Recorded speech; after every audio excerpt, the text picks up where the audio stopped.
Merci beaucoup Marc, merci à toutes et tous d'être là. Alors effectivement c'est parfait parce que tu as présenté à la fois les deux objets qui sont les miens actuellement en tant que politiste, à savoir deux partis politiques finalement assez proches en termes de programme, aussi bien qu'en termes d'alliances, puisqu'il y a des alliances organiques des deux côtés des Pyrénées entre la France Insoumise et Podemos. Ils sont proches aussi par la rhétorique qui peut être mobilisée par les uns comme par les autres, et peut-être même par les sources d'inspiration intellectuelle qui sont les leurs, puisque à des titres différents, mais malgré tout, ils s'en revendiquent l'un comme l'autre, Podemos comme la France Insoumise, ils vont puiser dans les travaux de deux philosophes politiques qui sont Ernesto Laclau et Chantal Mouffe. Alors je ne sais pas si ces noms parlent à toutes les personnes ici présentes, donc je vais peut-être du coup en dire quelques mots, puisque c'est d'eux dont il va principalement être question aujourd'hui pour essayer de répondre à cet intitulé de ma communication. Peut-on défendre le populisme? Alors c'est vrai que le populisme, quand on voit ce terme aussi bien dans les colonnes de nos journaux qu'à la radio ou même dans l'emploi qu'on peut en faire nous en tant qu'universitaires, il est la plupart du temps connoté assez péjorativement. C'est plutôt pour dénoncer une ou des pathologies qui pèseraient sur la démocratie. Il y a eu depuis quelques années une tentative de la part des représentants, des dirigeants politiques de la France Insoumise comme de Podemos d'inverser le stigmate, pour faire simple. Mais cette tentative d'inverser le stigmate, en réalité, elle vient en amont, elle vient justement d'une philosophie politique, pour le coup, élaborée par un couple de philosophes. Alors il se trouve qu'ils sont couples dans la vie aussi en parallèle, mais ils ont produit un certain nombre de travaux à quatre mains, et ils font figure d'inspirateurs intellectuels, en particulier pour les dirigeants de Podemos, moins pour la France Insoumise. Il y a une forme pour le coup, de storytelling un peu journalistique qui prétendrait que Jean-Luc Mélenchon serait allé piocher dans les travaux de Laclau et Mouffe les outils pour opérer les tournants stratégiques qu'il a mis en place ces dernières années. Je pense que c'est en grande partie une construction a posteriori qui réécrit un certain nombre de faits. Donc le rapport, disons, entre cette philosophie politique populiste et la pratique de la France Insoumise est plus distendue qu'en Espagne, où vraiment vous avez un parti qui a été créé de toutes pièces en 2014 par 5-6 universitaires qui ont fait des thèses en théorie politique et qui étaient abreuvés, mais au sens le plus plein du terme, des travaux de Mouffe et Laclau. Et donc quelques mots sur ces deux penseurs avant d'aborder peut-être le contenu de leur production théorique. Quelques mots quand même pour les situer, disons, biographiquement. Donc Ernesto Laclau, c'est un philosophe argentin qui est né en 1935, qui a milité durant sa jeunesse pendant une bonne dizaine d'années au sein d'organisations péronistes, donc on est dans les années 60-70 en Argentine. C'est un militant politique qui dirige les revues théoriques du parti péroniste à l'époque. C'est quelqu'un qui, dans les années 80, va quitter l'Amérique latine pour aller s'installer en Angleterre. Il est recruté à l'université d'Essex. C'est l'historien marxiste Eric Hobsbawm, l'auteur du court XXe siècle, qui va le prendre sous son aile et l'introduire dans l'université britannique. Et donc à partir de là, il va faire toute la suite de sa carrière en Grande-Bretagne. Il va prendre ses distances vis-à-vis de l'Argentine, où il y a un contexte aussi politique beaucoup plus difficile pour lui, avec une période de dictature qui fait qu'il ne peut plus revenir dans le pays. Mais dans les années 2000, on est revenu à la démocratie en Argentine, et puis surtout, vous allez avoir coup sur coup deux gouvernements qui s'inscrivent en fait dans le prolongement du péronisme pour lequel Ernesto Laclau militait durant sa jeunesse, qui sont les gouvernements d'abord de Néstor Kirchner au début des années 2000, et puis dans les années 2010 de son épouse Cristina Fernandez Kirchner. Et là, je mentionne ces expériences parce que à partir de cette époque-là, Ernesto Laclau, qui est décédé en 2014, mais du coup sur les 10-15 dernières années de sa vie, va revenir régulièrement en Argentine. Et là, il y revient, mais avec en plus l'aura du philosophe politique à reconnaissance académique internationale qu'il est devenu. Et il va jouer un rôle pas de conseillers techniques de Nestor et Christina Kirchner, mais plutôt vraiment, on est plus sur voilà, des formes de réflexion de fond, plutôt éminence grise, disons, que conseiller technique sur tel et tel sujet. Et donc, son épouse, Chantal Mouffe, qui elle est née en 1943 et qui est de nationalité belge, qui elle aussi a une jeunesse militante, hein, quand elle est étudiante, elle est très engagée à l'époque dans les mouvements féministes en Belgique wallonne, et elle va elle aussi faire sa carrière dans la même université, hein, d'Essex, donc en Grande-Bretagne. Ils vont se rencontrer dans les fin des années 70, et puis il publie en 1985, à quatre mains du coup, un ouvrage qui s'appelle « Hégémonie et stratégie socialiste », qui leur vaut, alors dans le petit champ, mais bon, c'est un petit champ vu de loin, et puis quand on est à l'intérieur, c'est un énorme champ, mais dans le petit champ, on va dire, de la théorie marxiste, c'est vraiment un ouvrage qui fait figure voilà, de tournant, disons, épistémologique majeur, avec une volonté de prolonger l'œuvre de Marx, mais en même temps en rompant sur toute une série de points, et notamment, alors ça c'est ce que vont faire Laclos et Mouffe en s'appuyant beaucoup sur Antonio Gramsci, revaloriser ce que dans le jargon marxiste on appelle la superstructure, c'est-à-dire ce qui relève de l'idéologie et de la politique, pour ne plus penser uniquement en termes économistes ou économicistes. Voilà, essayer de prendre en compte l'autonomie des facteurs politiques et idéologiques qui, du point de vue de Mouffe et Laclos, ne sont pas simplement le pur reflet des facteurs économiques ou des conditions économiques à un moment donné. Bon.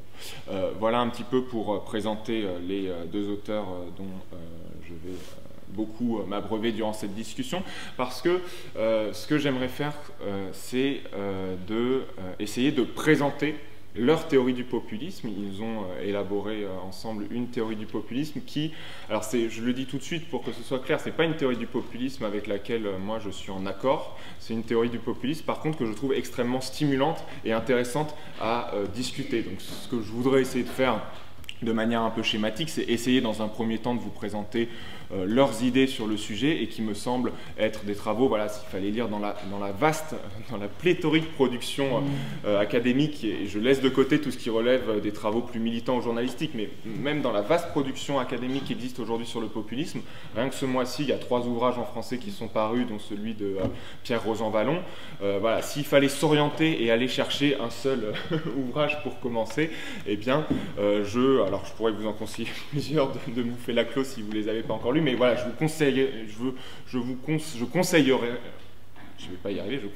de s'orienter prioritairement vers leurs ouvrages, voilà, mais non pas parce que je suis d'accord avec eux, mais parce que pour le coup, et je vais essayer d'expliquer pourquoi, je les trouve particulièrement stimulants. Avant de présenter leur théorie et éventuellement les points d'accord et de désaccord que je peux avoir avec, quelques remarques générales sur le populisme, puisque c'est ça quand même l'objet dont il est question.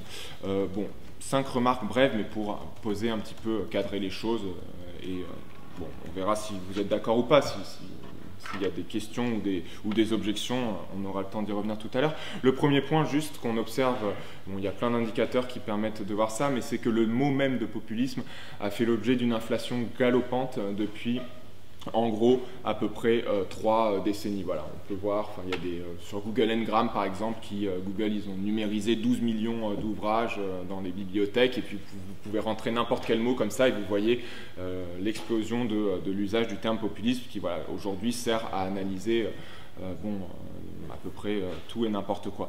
Le deuxième point qu'on remarque, c'est, je le disais en introduction, c'est que dans la majorité des usages qui sont faits de ce terme, c'est des usages à connotation péjorative. Alors, ce n'est pas le cas en Amérique latine, justement, c'est même quasiment pas du tout le cas en Amérique latine, d'où vient Ernesto Laclos, et ceci peut expliquer cela, et peut expliquer les malentendus, justement, entre un continent et un autre, mais en Europe, en tout cas, c'est un terme qui sert, en gros, la plupart du temps, à disqualifier, en fait, le phénomène dont il est question. Le troisième point, c'est que c'est un concept aussi qui a un caractère englobant, voire trop englobant, presque fourre-tout, puisqu'il permet quand même assez souvent de regrouper sous la même catégorie des objets qui, a priori, si on se contente de regarder le spectre politique comme ça, sur un axe gauche-droite, permettent de mettre dans le même sac aussi bien Donald Trump, que Bernie Sanders, le FPÖ autrichien, que Podemos, voilà, qui permet de coaguler comme ça des forces politiques qui se situent plutôt à deux extrêmes opposés. Le quatrième élément, c'est que c'est un concept qui s'est aussi beaucoup répandu dans toute la littérature qui consiste à analyser les forces, les partis, les régimes d'extrême droite. Et donc on a vu ça, par exemple, c'est notable dans les travaux d'un historien comme Pierre-André Taguieff, hein.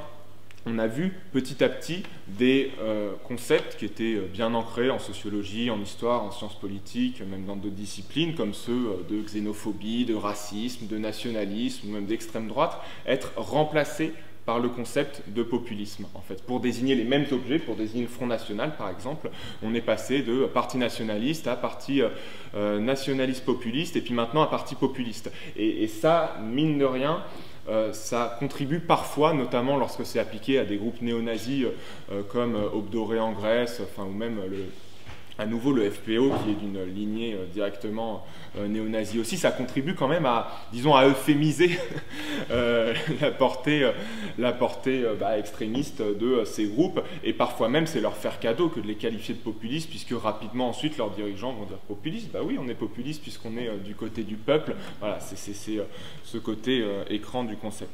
Ensuite, cinquième et dernière remarque, c'est que c'est aussi dans beaucoup de travaux, on a une définition du terme qui revient à dire que le populisme, c'est le geste, ou le style politique, ou le discours, peu importe, il y a différents termes, mais en tout cas c'est le style politique qui consiste à se revendiquer du peuple contre les élites. Voilà, ce serait ça être populiste. Et en fait, cette définition me semble elle aussi problématique, elle me semble beaucoup trop floue, parce qu'en réalité, à partir du moment où on est dans un régime électoral où vous avez plusieurs forces en compétition qui briguent les scrutins des électeurs et le soutien précisément populaire, quelles que soient ces forces, elles sont appelées à se revendiquer du peuple contre les élites, fussent-elles partie prenante des élites. Donc si vous voulez, un concept tellement large qu'il en vient à s'appliquer finalement à tous les acteurs politiques, est-ce que c'est un concept encore intéressant? C'est plus un concept discriminant, il ne permet plus de faire de distinguo dans la réalité, donc est-ce qu'à partir de là, voilà, c'est encore un concept pertinent? Si je résume ces remarques à deux traits, je dirais que du coup, sur le populisme, on est face à un double constat aujourd'hui, double diagnostic, c'est que d'une part, c'est un concept flou, voilà, qui manque tout simplement de critères précis. Et deuxièmement, c'est un concept péjoratif, et donc c'est pas tout à fait un concept non plus. Voilà, c'est un concept qui est autant un concept au sens scientifique du terme qu'un anathème, ce qui crée une certaine difficulté. Et par rapport à ça, la singularité, je le dis tout de suite, donc à ce caractère flou et ce caractère péjoratif du concept de populiste, la singularité de Ernesto Laclau et Mouffe, alors là je traite un peu par souci aussi de facilité et d'avancer rapidement, je traite leurs deux œuvres presque comme un bloc en réalité.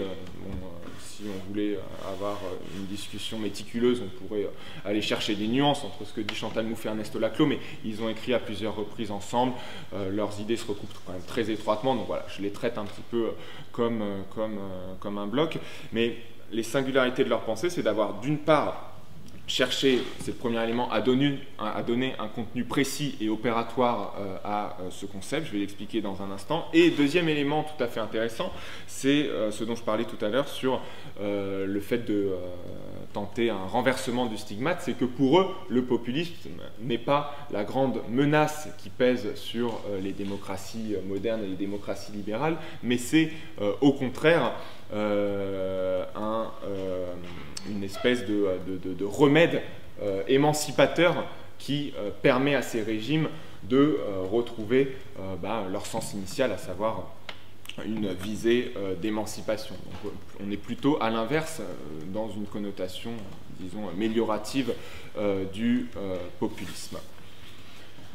Avant d'expliquer ce que c'est pour eux que le populisme, il faut peut-être expliquer ce qui n'est pas de leur point de vue. Le premier point, c'est qu'il n'est pas une idéologie politique. Autrement dit, le populisme n'a pas de couleur en propre. Il peut être aussi bien de droite que de gauche, mais aussi du centre. Voilà, ça, c'est le premier point vraiment important à avoir à l'esprit. Le deuxième point, c'est que le populisme n'est pas non plus un régime politique.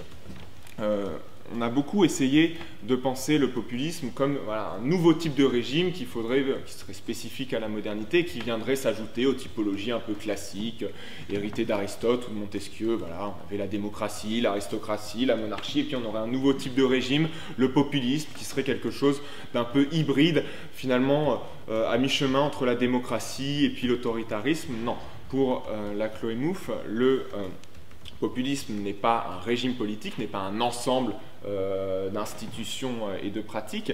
Il est même l'inverse, il est le moment de crise d'un régime politique, et même d'un régime politique en particulier, celui finalement qui, bon an, mal an, s'est généralisé, pas sur toute la surface du globe, mais sur une bonne partie de la surface du globe au XIXe et au XXe siècle, à savoir les démocraties libérales. Bon.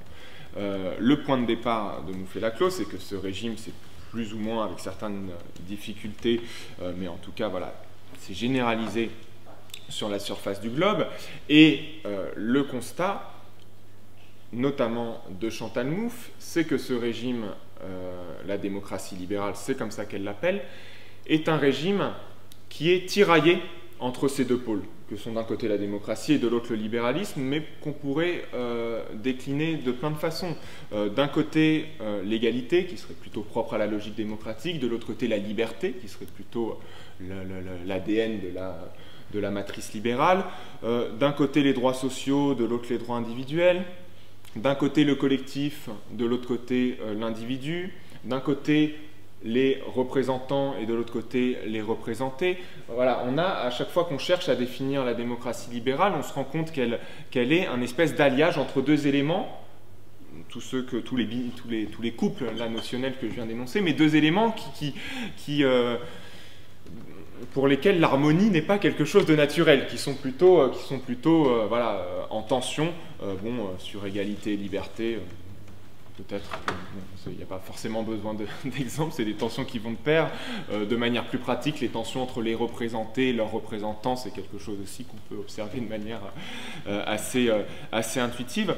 Et donc, voilà, le propre de la démocratie libérale, en fait, c'est un régime d'équilibre entre deux éléments, démocratie et libéralisme, mais un équilibre instable, et qui peut parfois être rompu, ça c'est les moments de crise pour Chantal Mouffe et Ernesto Laclos.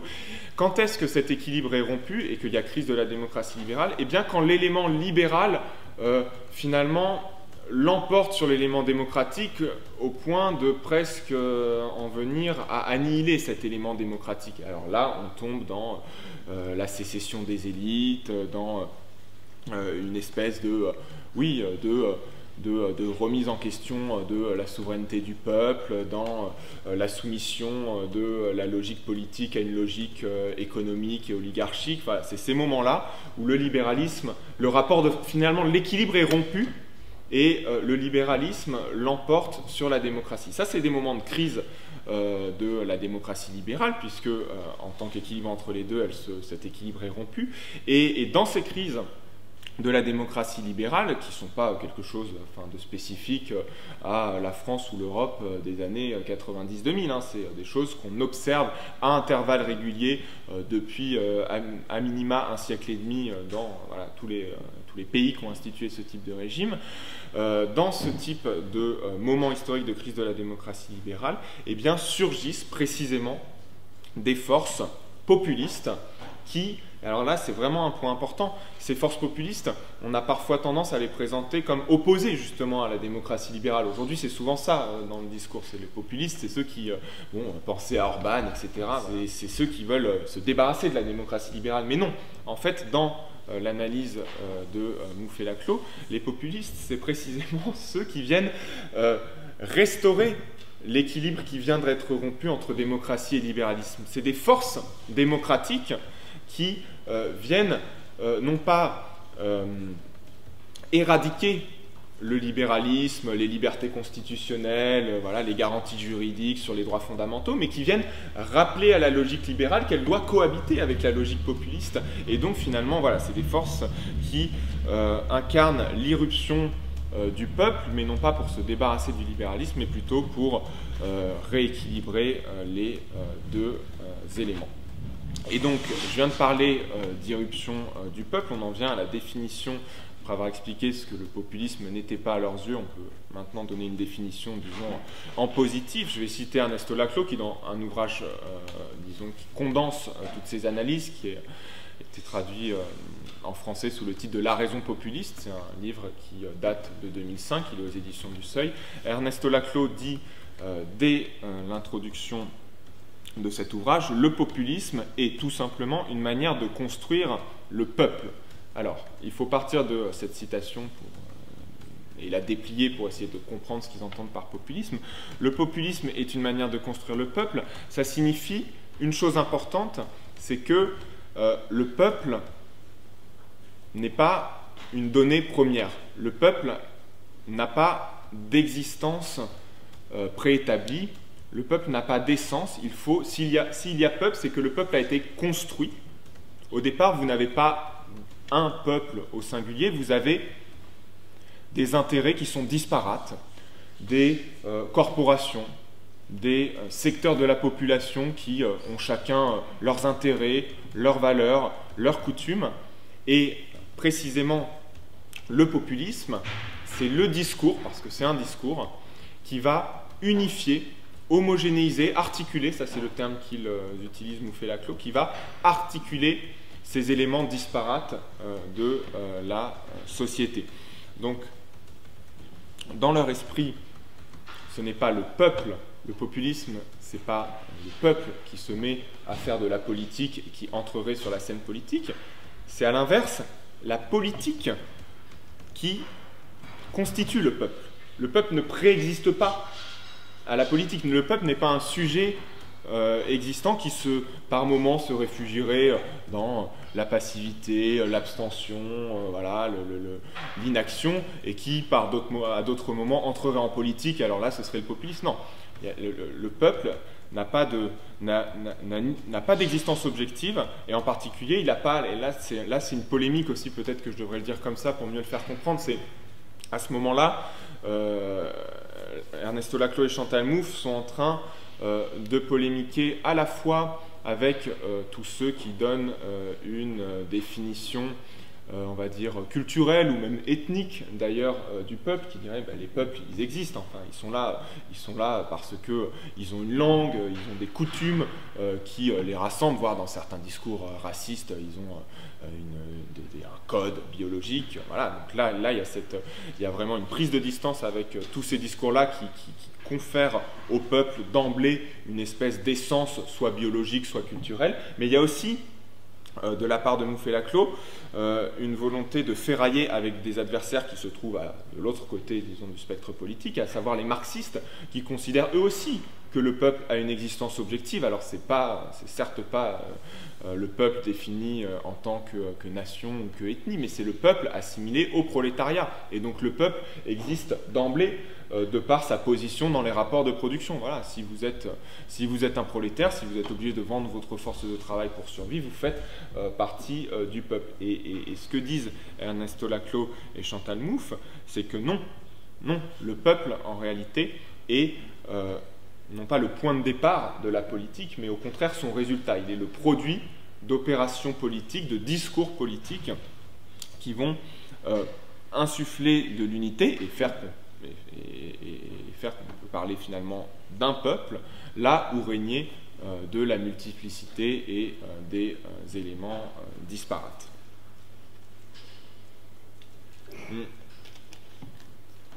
y a un caractère chez eux, si vous voulez, performatif du discours politique. C'est à partir du moment où vous avez un tribun ou des tribuns qui vont invoquer le peuple et aussi donc l'invoquer dans le discours, mais aussi désigner un adversaire du peuple et puis l'incarner en tant que tribun Voilà, c'est à partir du moment où vous avez ces discours politiques qui désignent un adversaire et qui sont incarnés par celui qui énonce ce discours politique que le peuple se constitue. Et donc, finalement, et on en vient à un autre point très important de leur approche du populisme, c'est qu'aujourd'hui, comme ça, dans le sens commun, on tend à penser que parmi les acteurs politiques, parmi les forces politiques, il y aurait des populistes et ceux qui ne le sont pas. Et en fait, ce que nous disent Laclos et Mouffe, c'est que être populiste, c'est l'essence même de la politique. À partir du moment où vous faites de la politique, vous êtes populiste en fait. Enfin, il y a une identité, définitionnelle entre faire de la politique et faire du populisme. C'est en construisant le peuple que vous êtes populiste, mais par définition, faire de la politique, c'est justement ça, c'est justement invoquer un peuple qu'on veut représenter éventuellement contre d'autres peuples. Hein. Ça peut être justement, évidemment, que le peuple de Jean-Luc Mélenchon, c'est pas le peuple de Marine Le Pen. Tous les deux invoquent le peuple, et le peuple d'Emmanuel Macron n'est pas le même non plus, mais tous finalement invoquent le peuple, et donc tous font de la politique, mais font aussi du populisme à leur manière. Et pour Mouffe et Laclos, c'est ni bien ni mal en fait. Hein. Là, à ce niveau-là de leur discours, après j'y reviendrai, ils ont des engagements politiques forts, mais à ce niveau-là de leur discours, on est vraiment dans une théorie de ce que c'est que la politique, et la politique en fait, c'est faire exister un peuple dans les discours, donc par des mots, des symboles, et avec un adversaire qui est désigné, ça c'est un point important, et un leader. Et donc ça peut se faire, bon, si on prend, ensuite il y a tout un tas de... finalement, toutes les forces politiques sont populistes, mais ensuite, évidemment, bien sûr, le populisme peut se décliner selon différentes modalités. Il peut y avoir un populisme de gauche comme un populisme de droite, mais comme aussi un populisme du centre. Et donc voilà, le populisme de droite va construire le peuple sur le modèle de la nation, alors que le populisme de gauche va le construire plutôt sur le modèle des travailleurs. L'adversaire, parce qu'il y a vraiment, ça c'est une opération importante, une opération symbolique importante dans la constitution du peuple, c'est la désignation d'un adversaire. Bon, dans un cas, ça va être plutôt l'immigré, l'étranger, et dans l'autre, plutôt, je sais pas, l'actionnaire ou le financier. Et tout ça parce que là, tant qu'on est dans la désignation d'un adversaire ou dans un discours sur le peuple, on reste sur des éléments qu'Ernesto Laclos appelle des signifiants vides. En fait, ça reste quand même, tout ça reste assez idéaliste, ça manque d'incarnation, et ça c'est le dernier élément important de leur théorie, c'est que pour faire exister un peuple, il faut aussi un leader qui soit là et qui figure par son corps, bon, là on peut revenir à Kantorowicz, hein, c'est le double corps aussi du tribun, hein, il y a son corps en tant que personne individuelle, mais il y a aussi son corps en tant qu'objet politique, et c'est ce corps qui vient précisément incarner le peuple en question. Avec ici une précision intéressante d'Ernesto Laclos qui explique que dans la raison populiste, que le leader du populisme de droite n'est pas le leader du populisme de gauche, au sens où le leader populiste de droite se donne comme horizon une fusion totale entre lui et son peuple. Le discours du leader populiste de droite, c'est « je n'existe qu'à travers vous et vous n'existez qu'à travers moi ».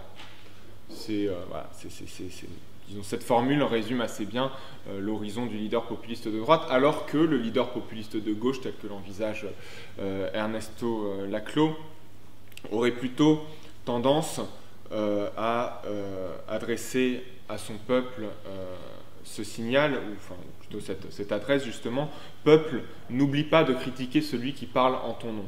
Voilà. Peuple, n'oublie pas de critiquer celui qui parle en ton nom. C'est quelque chose d'intéressant quand on étudie un peu de près ce que racontent aujourd'hui des leaders populistes de gauche, pour le coup, comme Pablo Iglesias, juste de l'autre côté là, ou même Bernie Sanders. Vous avez, c'est pas ce qu'ils racontent le plus souvent, et c'est pas ce qu'ils disent aux heures de plus grande écoute. Mais je peux vous fournir, pour ceux que ça intéresse,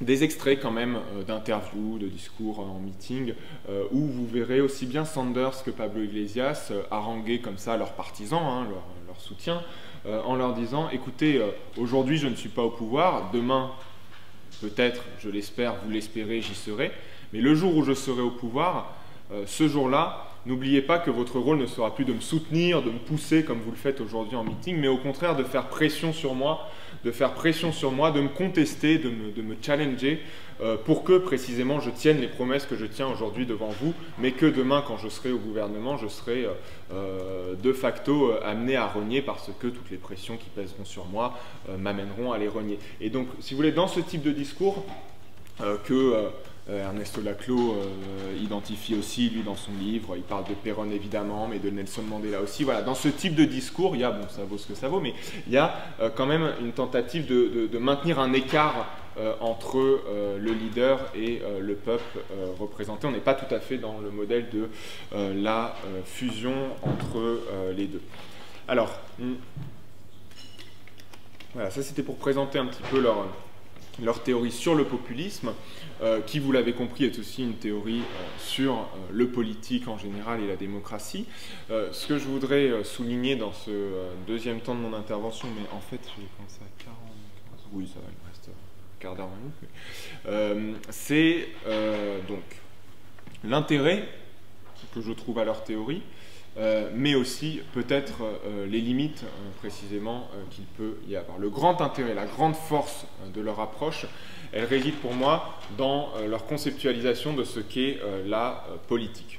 C'est une question qui peut sembler toute bête, mais bon, à partir du moment où on souhaite se mouvoir en politique et on souhaite s'y mouvoir avec le plus d'agilité possible pour faire avancer les convictions qui sont les nôtres, il est intéressant en préalable de s'interroger sur la texture de la politique. Qu'est-ce que la politique? C'est la question qui est finalement la raison d'être des philosophes politiques que sont Laclau et Mouffe. Mais en fait, la philosophie politique est une discipline qui s'articule entièrement autour de cette question qu'on pourrait pompeusement appeler l'ontologie politique. Mais voilà, c'est ça, c'est la question de savoir ce qu'est la politique. Alors là, il y a trois grandes idées de Mouffe et Laclau,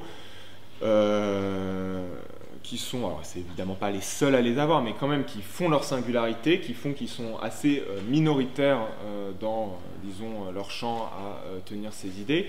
Et ces idées, si vous voulez, elles les mettent quelque part à égale distance. Tout à l'heure, je disais, oui, Mouffe et Laclau, bon, j'aime bien les positionner aussi sur une cartographie mentale des positions qui existent, parce que ça permet, je trouve, de clarifier les choses. Mais si vous voulez, le champ de la philosophie politique durant la seconde moitié du XXe siècle, il est dominé par deux grands ensembles qui sont d'une part la philosophie libérale.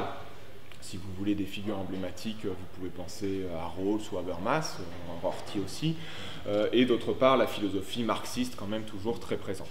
Et l'intérêt de Mouffe et Laclau, c'est que je trouve qu'ils sont à égale distance finalement, aussi bien de la philosophie marxiste que de la philosophie libérale, et voilà, ils vont développer une théorie politique qui sur trois idées clés que je présente tout de suite, s'écarte aussi bien du marxisme que du libéralisme. Je vais essayer d'expliquer pourquoi. La première idée forte, c'est que la politique est une affaire d'identité collective. Voilà. La politique, c'est du collectif. Ce n'est pas une question d'individu, de rapport individu à individu, de rapport de sujet à sujet. C'est même pas juste une addition de sujets. L'intersubjectif, ça ne fait pas le collectif. Le collectif, c'est si vous voulez, un collectif, c'est plus que la simple addition d'individus. Il y a vraiment une strate à part du collectif qui est au-delà de la strate individuelle et même des interactions entre individus.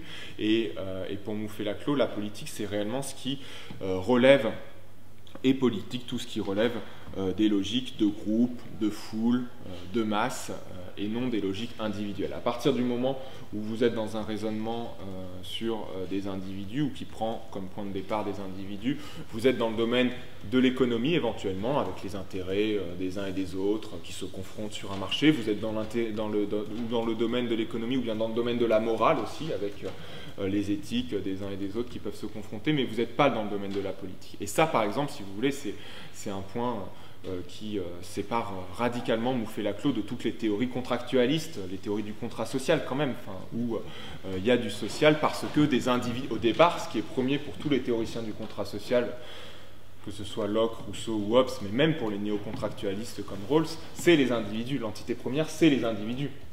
Ensuite, dans un second temps, pour X ou Y raison, les individus vont passer des accords, des compromis, etc., et qui vont constituer du collectif. Mais le collectif, là, dans ce type de philosophie, est second par rapport, il dérive de l'individuel. En fait. Et pour Mouffe-Laclos, le rapport, alors c'est pas que le collectif prime sur l'individu, mais c'est que si vous voulez penser ce qu'est la politique, et ne pas réduire la politique à des affaires juridiques, à des affaires morales ou à des affaires économiques. Ils n'ont rien contre le juridique, le moral et l'économique, mais il se trouve que c'est des philosophes politiques qui se demandent ce qu'est la politique.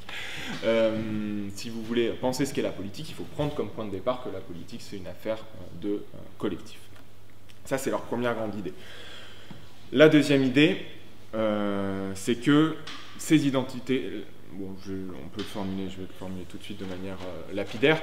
La politique, c'est une affaire de conflit. Ça, c'est le deuxième point extrêmement important. Il y a des identités collectives, mais ces identités collectives, elles ne sont pas là juxtaposées les unes aux autres, en train de cohabiter de manière plus ou moins harmonieuse, ou bien avec quelques frictions éventuelles par moment, mais qui se résolveraient par le moyen de l'échange argumentaire et raisonné. Non, la politique, fondamentalement, c'est une question de conflit. Là, c'est... Chantal Mouffe va même jusqu'à exhumer les pensées,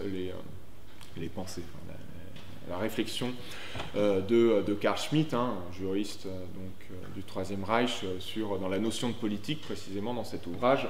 Carl Schmitt explique que la distinction spécifique du politique, c'est la distinction entre amis et ennemis, et il précise quelques pages plus loin, cette citation, on la retrouve à foison, mais quelques pages plus loin pour que ce soit bien clair, Carl Schmitt précise, un ennemi, c'est quelqu'un qu'on a vocation à anéantir, et pas à anéantir de manière symbolique, à faire disparaître les traces de son existence, mais à anéantir physiquement. Voilà. L'ennemi, c'est quelqu'un qu'on anéantit physiquement. Et lui, pour Carl Schmitt, la politique, c'est ça, quand même. Alors, Mouffe-Laclos vont jusqu'à chercher Carl Schmitt, alors évidemment, ensuite, ils vont un peu essayer de nuancer ça, parce qu'ils vont essayer d'adapter, finalement, Carl Schmitt à une théorie aussi de la démocratie. Carl Schmitt n'était pas du tout un démocrate.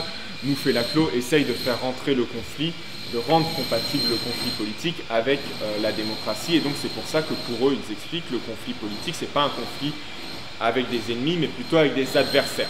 La différence entre un ennemi et un adversaire, c'est qu'un ennemi, effectivement, je nie son droit, non seulement à la parole, mais je nie même son droit à l'existence, alors qu'un adversaire, je suis en désaccord avec lui, un désaccord qui est insurmontable, il n'y aura pas de résolution du désaccord. Le désaccord, il n'est pas amené à être dépassé par un échange d'arguments. Il y a des désaccords en politique qui sont insurmontables, mais, et c'est ce qui fait que je suis face à un adversaire et pas face à un ennemi, je considère que mon adversaire a malgré tout le droit d'exprimer ses opinions. Quand bien même je suis en désaccord radical avec elle, il a le droit d'exprimer ses opinions. Et donc cette idée, si vous voulez, que fondamentalement la politique c'est une affaire de conflit, à nouveau ça les éloigne aussi bien de Rawls et Habermas, qui considèrent que le propre de la démocratie, c'est qu'on parvient parce que, pour Rawls, on met un voile d'ignorance sur nos conditions particulières. Pour Habermas, on est capable, grâce à la raison communicationnelle, de converger ensemble sur des positions similaires. La grande idée, si vous voulez, pour ces philosophes libéraux, c'est que la démocratie, elle nous permet quand même de converger sur un socle commun, d'établir des compromis, d'établir des consensus. Bref, elle a pour horizon, finalement, une forme d'entente. Même s'il y a évidemment la lutte des classes dans la pensée marxienne, il ne faut pas oublier qu'en définitive, cette lutte des classes, elle est censée déboucher sur une période nouvelle, post-capitaliste, qui s'appelle le communisme. Et le communisme, c'est précisément la société dans laquelle, pour reprendre une formule de Engels, le gouvernement des choses est remplacé par l'administration des hommes. Autrement dit, en fait, derrière cette formule, c'est l'idée qu'il n'y a plus dans une société émancipée, il n'y a plus de conflit. Il n'y a plus de conflit, en fait. Tout a été résolu à partir du moment où on s'est débarrassé de l'exploitation capitaliste et du cortège de souffrances qu'elle engendre. Il n'y a plus de conflit, normalement, entre les humains. Et donc, là se rejoignent de manière un peu, pas forcément évidente à première vue, mais aussi bien les libéraux que les marxistes dans cette idée Concorde. Et pour Mouffe et Laclos, voilà, les conflits, c'est quelque chose d'inéliminable, c'est la base en fait de la politique et c'est la condition même de la politique dont jamais il ne sera question de sortir. Enfin, troisième et dernière idée forte de leur part, c'est que la politique, c'est pas seulement le domaine des collectifs et le domaine du conflit, mais c'est aussi le domaine des affects. Voilà. On se meut en politique, ce qui nous fait nous mouvoir en politique, c'est pas seulement des idées, comme on peut avoir tendance à le penser dans une vision un peu, disons, idyllique ou angélique des choses. C'est pas non plus seulement des intérêts, comme on peut le penser dans une vision peut-être marxiste ou même bourdieusienne ou un peu cynique des choses, mais c'est au milieu des deux, enfin évidemment les intérêts et puis les idées c'est des choses qui nous meuvent en politique, mais il y a un troisième, disons, facteur qui a été sous-estimé jusqu'ici et sur lequel Mouffe et Laclos, du coup aussi par volonté un peu de tordre le bâton dans l'autre sens, ou en tout cas de rétablir ce facteur qui est largement oublié par les autres philosophies politiques existantes sur le marché, c'est les affects.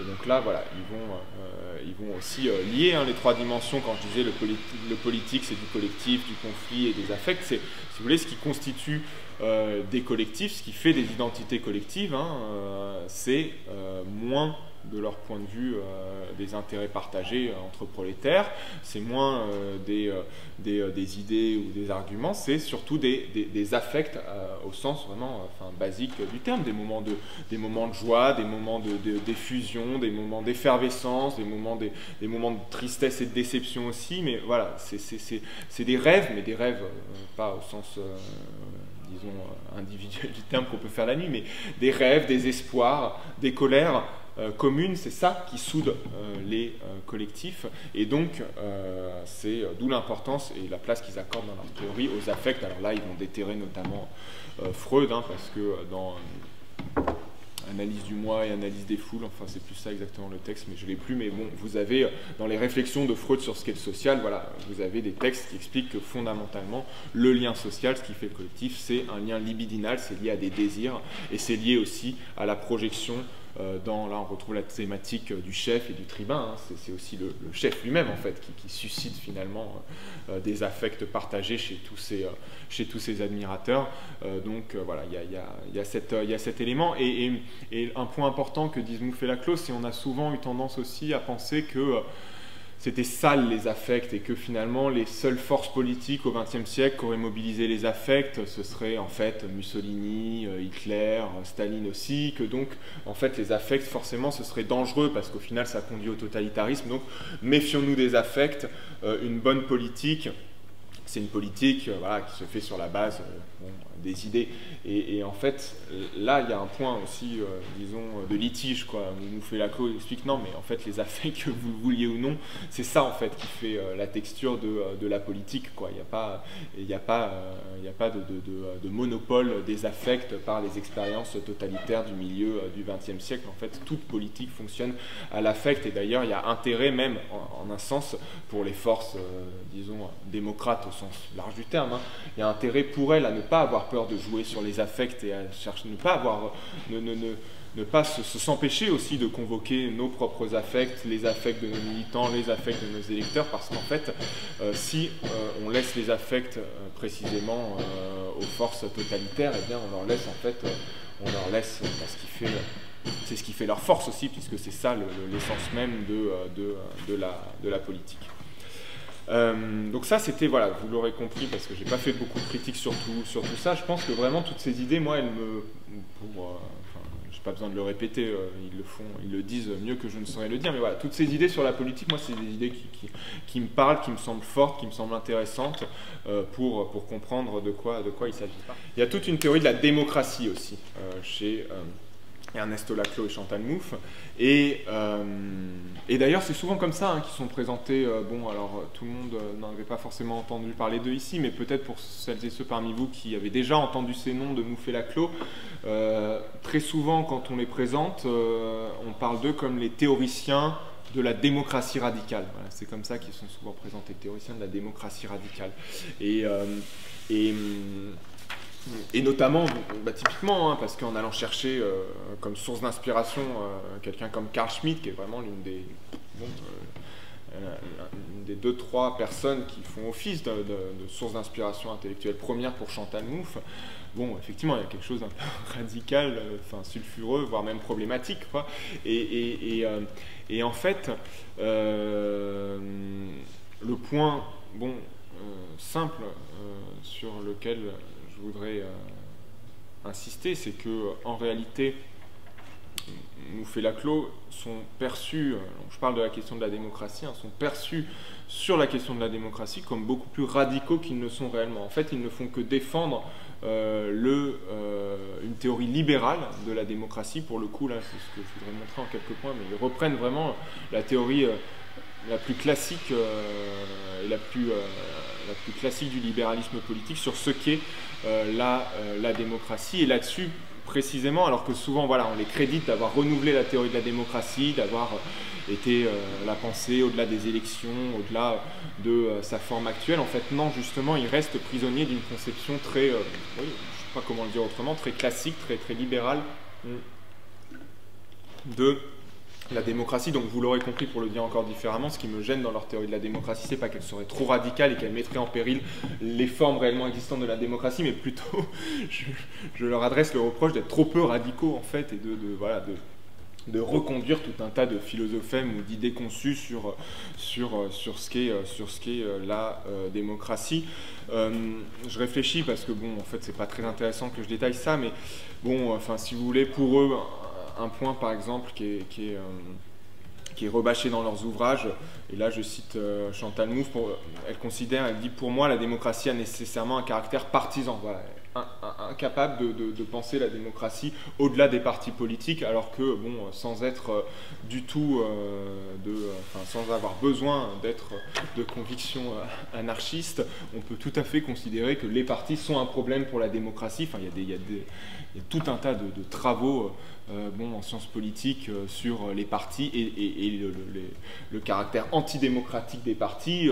D'abord parce que en interne, et ça pour le coup depuis le début du XXe siècle, ça a été montré par l'ouvrage de Robert Michel sur le SPD allemand de l'époque, les partis ont un fonctionnement interne qui est quasiment une loi d'airain. Il appelle ça la loi d'airain de l'oligarchie. Ils ont un fonctionnement interne qui n'est pas démocratique en fait. Les partis, c'est des machines justement à constituer en interne des oligarchies. Vous avez aussi énormément de travaux, là en France dernièrement, de Étienne Ollion, mais ça existe dans à peu près toutes les démocraties du même type, sur le fait que les fonctions de direction des partis politiques sont accaparées de plus en plus par une fraction des classes supérieures de la société. Donc là aussi, voilà, un accaparement par les bien lotis, tout simplement des fonctions dirigeantes. Et ça, ce qui le permet, c'est les partis. C'est les partis, en fait, qui filtrent, mais même aujourd'hui, les partis communistes et socialistes. C'est pas le propre que des partis de cadres ou de droite. C'est eux qui font l'écrémage social et qui empêchent d'avoir plus d'1% d'ouvriers dans les assemblées nationales des parlements des différents pays. Vous avez aussi tout un tas de travaux sur la dépossession des militants. Aujourd'hui, de plus en plus de partis sont des partis professionnalisés, des partis d'élus en fait, où les militants sont au mieux des auxiliaires privés de tout pouvoir, qui sont finalement les exécutants de ce que leur dit la direction. Au pire, en fait, tout simplement, ils ont déserté, il n'y a plus de militants dans les partis, quoi. Donc bon, enfin, voilà, je développe pas, mais il y a beaucoup d'éléments là-dessus sur le caractère antidémocratique des partis, mais en fait, ça passe totalement à la trappe dans la théorie de la démocratie de Mouffe et Laclos. Moi, quelque chose qui me semble intéressant si on s'intéresse au renouvellement de la démocratie au temps présent, parce que c'est une réflexion sur le présent, Mouffe et Laclos, c'est tout ce qu'on a appelé les mouvements des places à partir de 2011, des révolutions arabes qui ont ensuite essaimé, que ce soit Occupy Wall Street, les indignés en Espagne, en Turquie, au Brésil, etc. Vous avez plein de mouvements d'occupation qui se sont remis à investir les places, en imaginant des formes de démocratie qui avaient plein de noms: démocratie réelle, démocratie directe, démocratie liquide, tout ce que vous voulez. Mais là, il y a des foyers quand même. Enfin, il suffit d'ouvrir le journal pour voir qu'il y a des foyers de réinvention de la démocratie qui se jouent peut-être à ces endroits-là. Je ne dis pas que tout ça est magnifique et qu'il faut s'agenouiller devant ces expériences, mais simplement, elles donnent à penser quand même sur une éventuelle régénération l'érosion de ces vieilles démocraties sclérosées où les taux d'abstention ne font que croître, et où le désintérêt pour la politique se mesure lui aussi de manière de plus en plus catastrophique. Et ça, pareil, il n'en est aucunement question dans les travaux de Mouffe-Laclos, ou alors quand il en est question, c'est sur le mode un peu risible, pour les balayer d'un revers de main. Ces mouvements des places sont infantilisés. Chantal Mouffe considère qu'il reste prisonnier d'une illusion de l'horizontalité, d'une illusion de l'homogénéité. Enfin voilà, donc ces expériences sont quelque peu, on va dire, quelque peu méprisé. Et puis, bon, alors les deux derniers éléments, et là qui sont vraiment pour moi l'illustration du fait qu'on a en fait tout simplement que Mouffe comme Laclos souscrivent en fait à la démocratie, à la théorie libérale de la démocratie, c'est d'une part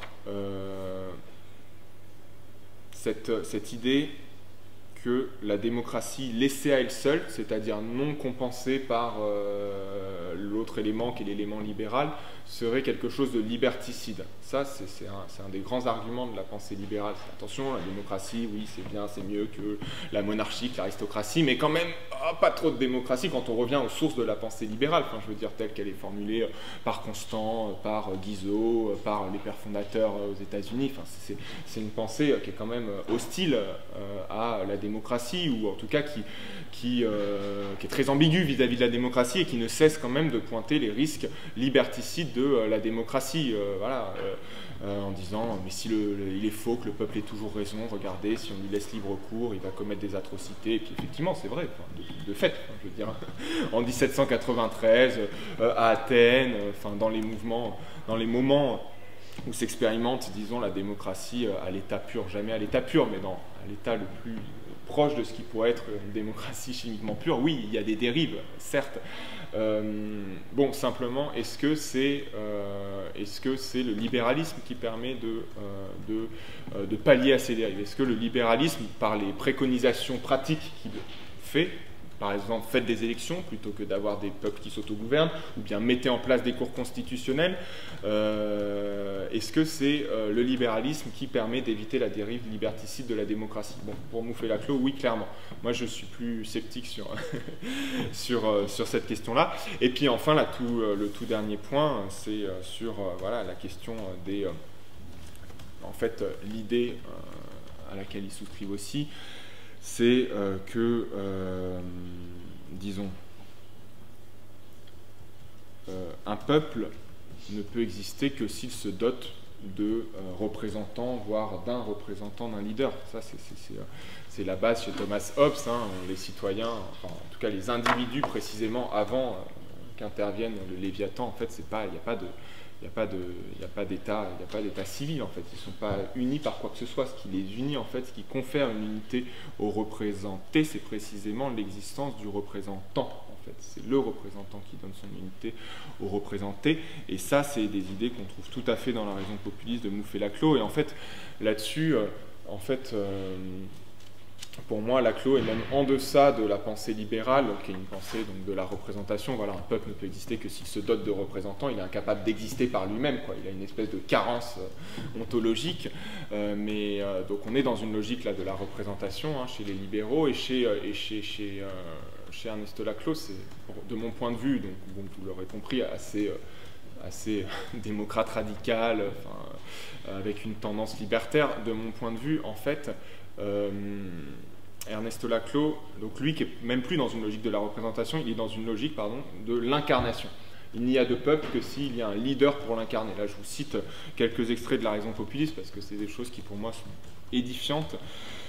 Il dit « La nécessité d'un leader existe toujours pour des raisons structurelles. » Haute citation, « L'unification symbolique d'un groupe autour d'une individualité est inhérente à la formation d'un peuple. » Et dernière citation, ça c'est pour moi c'est la préférée, « L'amour du leader est une condition centrale de consolidation du lien social. » Donc vous voyez, il ne peut pas y avoir de peuple, mais de groupe politique quel qu'il soit, un parti, une nation, enfin ce que vous voulez, quoi.